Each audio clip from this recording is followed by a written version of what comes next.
Imagine, imagine you're trying to defuse a complex bomb.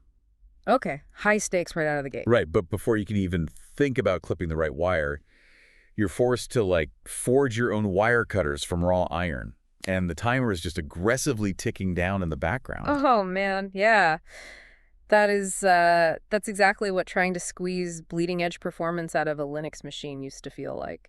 Exactly. For the longest time, there's been this underlying assumption in the tech world. Like, if you want peak performance, you have to pay a toll in grueling manual labor. Yeah, I mean, the historical expectation was basically that you're either a consumer or a builder. Right. You can download a prepackaged operating system, and it's designed to run safely on literally any computer made in the last decade.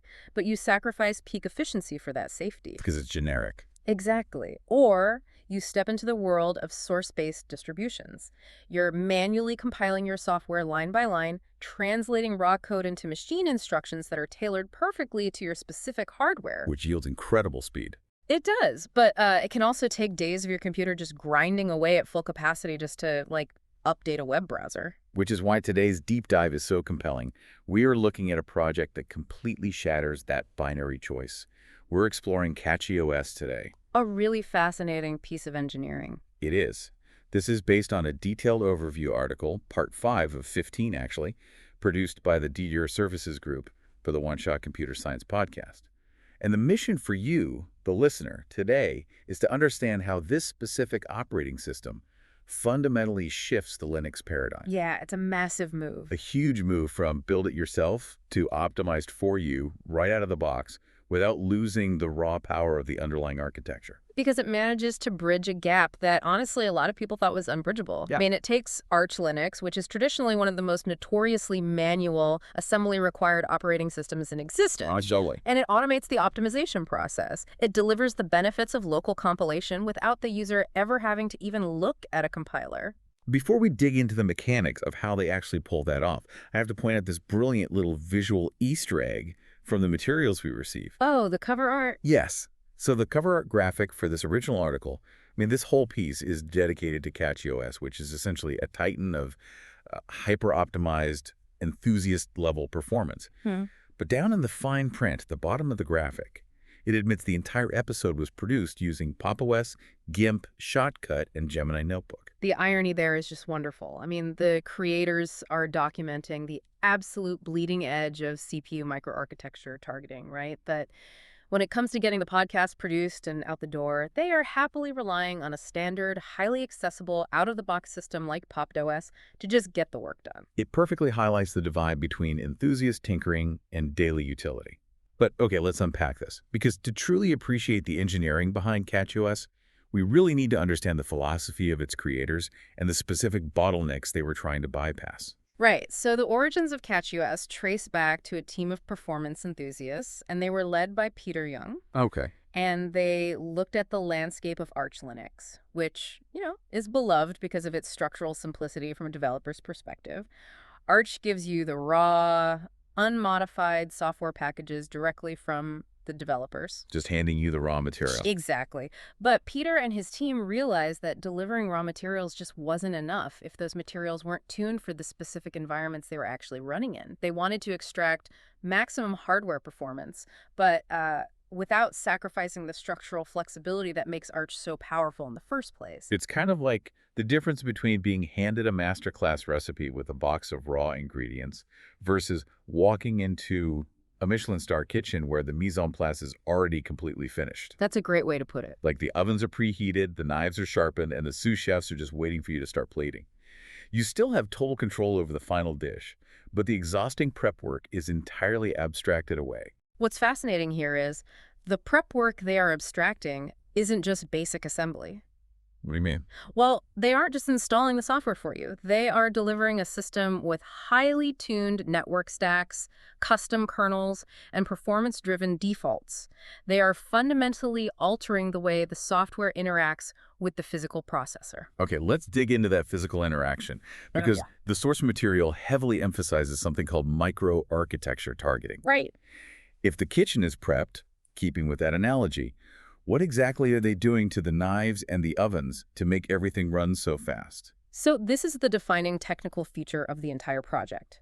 When a massive distribution like Ubuntu or Debian compiles its software, it has to ensure that software will boot on processors that might be 10 or 15 years old. Because they have millions of users on all kinds of hardware. Exactly. So they compile to a generic baseline standard. But CachyOS does something incredibly ambitious. They take the massive standard Arch package base and they recompile the entire thing. The entire thing. The whole repository. And they recompile it specifically for modern CPU microarchitectures, targeting instruction sets known as by 8664 v3 and by 8664 v4. Okay, I want to pause here for a second. Because it's easy to throw around terms like 8664 v3 and AVX2, but I think we need to understand the actual mechanism. Sure. What does compiling for a newer instruction set mechanically change about how a CPU processes a task? It changes the physical pathways the CPU uses to solve math. Really? Yeah, so older software processes data sequentially. If you need to perform the same operation on 8 different numbers, a generic piece of software tells the CPU to do it one at a time, step by step. Okay, sounds slow. It is relatively, but modern microarchitectures support something called SAMD, that's single instruction, multiple data. Single instruction and multiple data. Okay. By recompiling the software for the V3 and V4 instruction sets, CachyOS allows the software to bundle those 8 numbers together and process them all simultaneously in a single clock cycle. It drastically reduces the number of steps required to execute a program. I'm going to push back on this a little bit, though. Go for it. Because that sounds incredibly efficient on a whiteboard. Processing chunks of data simultaneously makes sense for, like, massive server farms calculating physics simulations. Sure, yeah. But for you, the user sitting at a desk browsing the web, maybe listening to music or doing some gaming, is SIMD actually tangible? Or is this just for benchmark bragging rights on forums? Oh, it is highly tangible. Because modern desktop usage is actually incredibly parallel. Is it? Absolutely. Think about web browsers rendering complex JavaScript engines or video decoders streaming high-definition media, and especially game engines processing physics and geometry. Oh, right. Gaming is huge on math. Heavy vector mathematics. So by utilizing those advanced instructions, you see drastically reduced computation times for heavy workloads and noticeably higher frame rates in gaming. But the microarchitecture is really only half the equation. Okay, so the other half. How the kernel decides to feed those instructions to the CPU. Right, the CPU scheduler. Yeah. This is the core of the operating system that acts as the traffic controller, basically deciding which running program gets access to the processor at any given millisecond. Exactly. And the standard mainline Linux kernel features a scheduler designed to be a jack of all trades. Makes sense. It has to be fair and balanced because it might be running on a desktop or it might be running on a database server handling millions of requests. Right, but a desktop user doesn't really want fair and balanced when they click a button. They want immediate action. Bingo. CachyOS abandons the mainline scheduler out of the box in favor of advanced alternatives like EVDF, Cachy, and particularly one called BOR. Okay, BOR stands for Burst-Oriented Response Enhancer. And I was trying to visualize the mechanical difference here earlier, and it feels a lot like managing a busy traffic intersection. I like this. So a standard CPU scheduler is like a normal automated traffic light. It's entirely fair. Everyone waits their turn, the lights cycle predictably, and eventually all the cars get through. And under normal conditions, it's perfectly fine. But when a heavy load hits, you get a traffic jam. Your mouse stutters, your audio glitches, or window freezes while it waits for the light to turn green. Because the standard scheduler is treating your mouse movement with the exact same priority as a background application downloading a massive file. Exactly. But the BOR scheduler essentially rips out the automated traffic light and replaces it with a highly aggressive, incredibly intelligent traffic cop standing right in the middle of the intersection. I love that visual. This cop can distinguish between a slow, heavy semi-truck, like a background rendering task, and a speeding ambulance, which is a bursty, interactive task like your desktop interface needing to render so it doesn't freeze. When that urgent task comes along, the traffic cop holds back the heavy traffic and waves the interactive task right through. That is a phenomenal way to visualize prioritizing bursty tasks over sustained background tasks. The mechanism behind BOR constantly analyzes the execution time of processes. So it's always watching. Always. If it sees a task that requires a short, sudden burst of CPU time, it elevates its priority above tasks that have been hogging the CPU for long periods. The result is that your desktop never stutters, Your audio never pops, and your interface remains fluid even if your processor is technically maxed out compiling code in the background. Here's where it gets really interesting, though, because everything we've just explored, entire software repositories recompiled for SIMD instructions, custom kernels with aggressive traffic cop schedulers. Traditionally, deploying a system with this level of custom architecture onto your hard drive is an absolute nightmare. Oh, it's brutal. It usually requires booting into a blank terminal and just typing commands for hours. Right. And if getting this engine onto my computer requires a computer science degree, it's not a practical solution. So how does CachyOS handle the deployment bottleneck? By completely ignoring the traditional deployment methods of its parent distribution. Yeah, Pure Arch uses command line packstrap scripts. CachyOS utilizes a highly customized version of the Calamares graphical installer. It shifts the entire process into a modern point-and-click environment. Oh, thank goodness. But it isn't just a pretty interface. The intelligence happens before you even click install.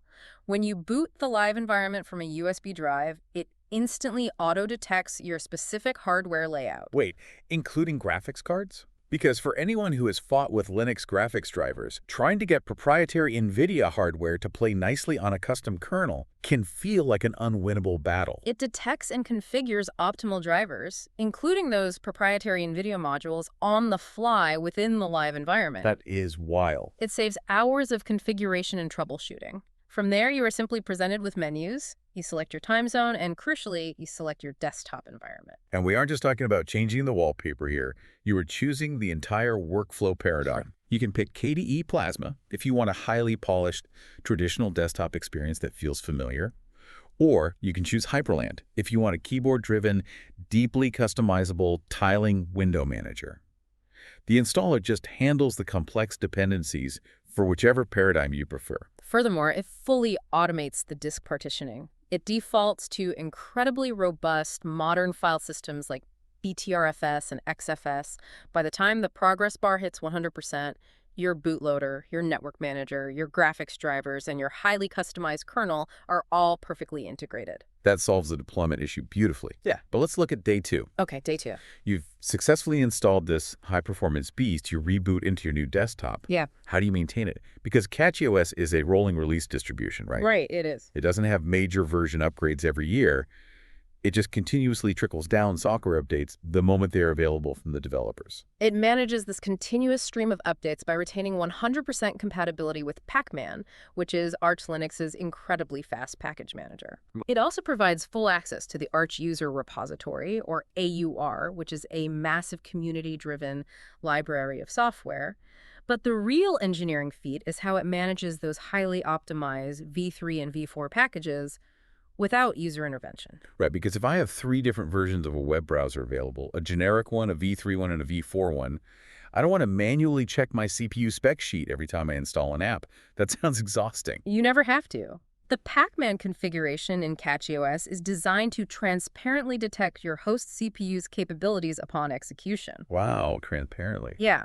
When you request a piece of software, the package manager automatically evaluates your processor, recognizes that it can process, for example, by 8654 v3 instructions, and pulls the correct binary from the corresponding optimized repository. So the user does nothing extra. The user simply types the install command, and the system handles the microarchitecture routing completely invisibly. That is seamless.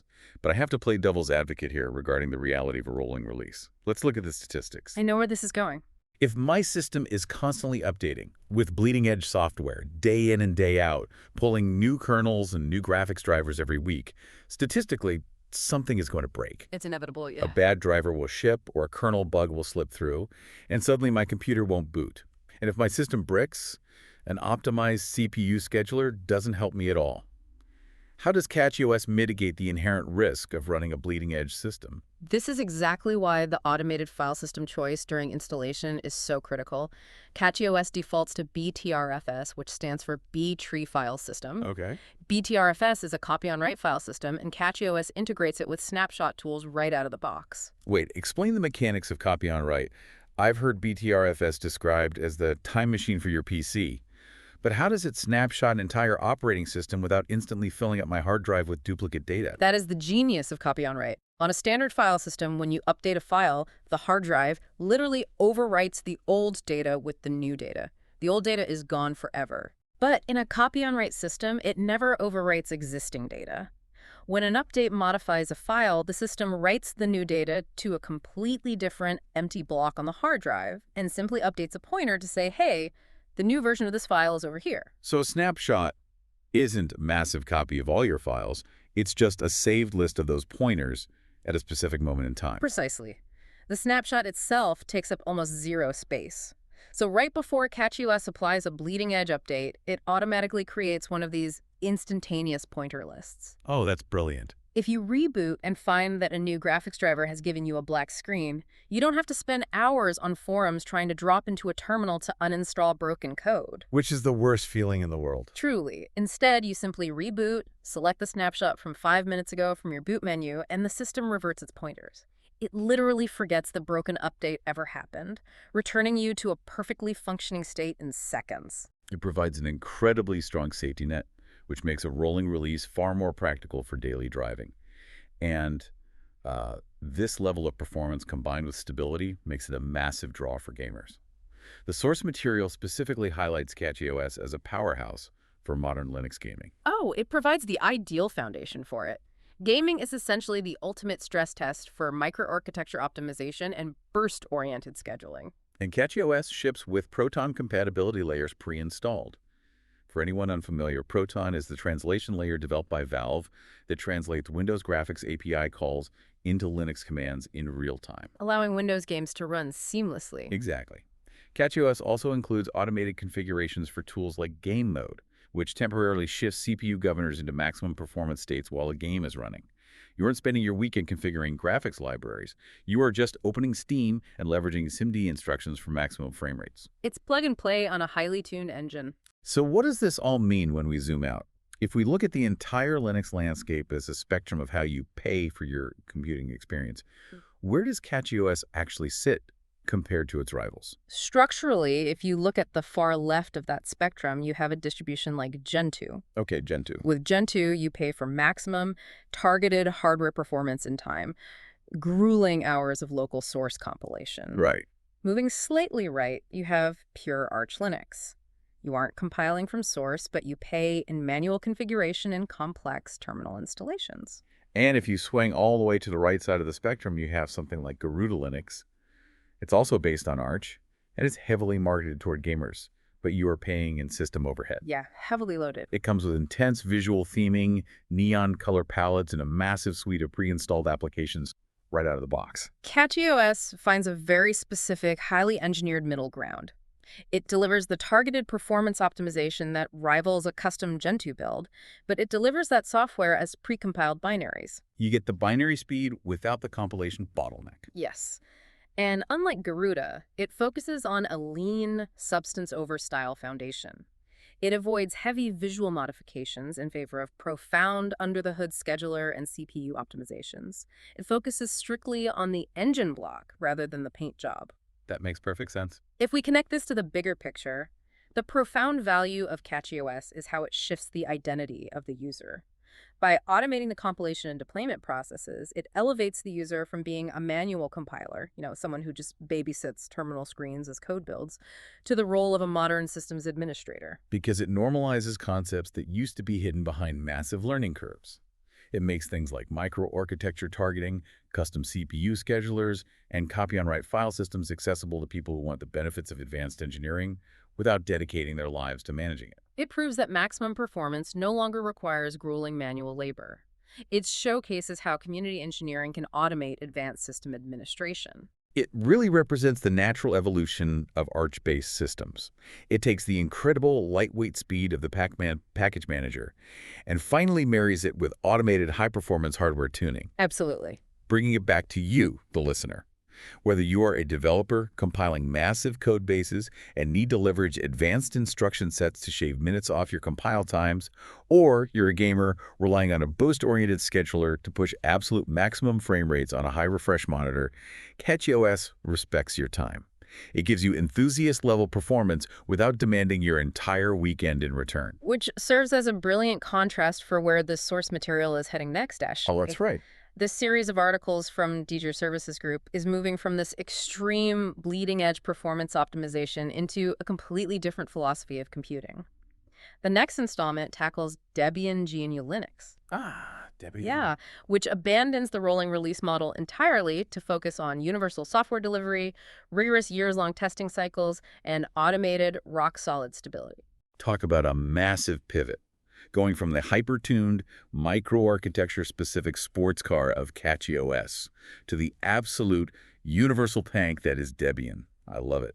But before we wrap up today's deep dive, I want to leave you with a final thought to mull over. Let's hear it. We've just spent the last few minutes exploring how an open-source, community-driven project can transparently deliver binaries perfectly optimized for specific microarchitectures, like by 8664v3, squeezing out every last drop of hardware performance using SIMD instructions. Yeah.